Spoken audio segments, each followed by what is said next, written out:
I wanted to talk about a law that I just learned. Alright, so let me talk about this law, if you would.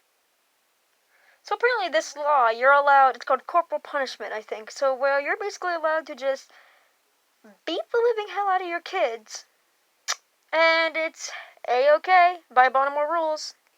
You're telling me that if a motherfucker is allowed to beat the hell out of his kids and get away with it, so as long as it's not sexual or use of a deadly weapon, he's allowed to do it? Says who? Since when was that a law? It should have not been a law. Because, oh yeah, you're allowed to just beat the living hell out of your kids, so what? Like, no. Abuse should be taken very seriously. I just learned about this from a video I was watching. Like, in Maryland, it says you're allowed to beat your kids because it's corporal punishment as long as it's not sexual abuse or use of a deadly weapon. So basically that you're saying that if somebody wanted to, they could, if someone in my family wanted to, they could pick me up, slam me to the ground, and beat my face until I was barely recognizable, in and out of consciousness, so long as it wasn't freaking sexual or use of a deadly weapon. What if they did use a deadly weapon?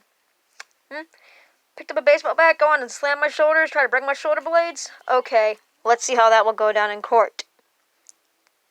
Another thing I don't understand. Why?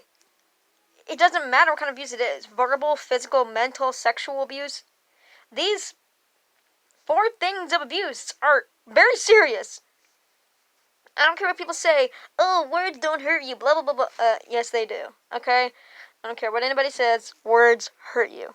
But like I was saying about corporal punishment, you know? You want to freaking beat your kids until, you know, they have bruises on their arms, on their legs, on their body. Normally, if, like, that kid goes to school with a big-ass bruise on his shoulder, and that teacher sees it, or somebody sees it, they're like, hey, what happened to you? And then if they spill the word saying, my mom and dad hit me because I'm not loved in my home, same thing with my siblings, then normally those parents would be going to jail, and those kids would either be going into a foster home or staying with family members, i.e. grandparents, aunts, uncles, cousins, it doesn't matter. But you're telling me that in the place that I live, someone's allowed to beat the living hell out of me, my brother, my cousins, my friends, and they're allowed to get away with it? So as long as it's not sexual? Maryland needs to fix this rule, because if they don't, I'm going to be even more pissed off, because I thought we had bad laws. I thought the other places in the world had bad laws. Well, this is pretty fucking bad, don't you think?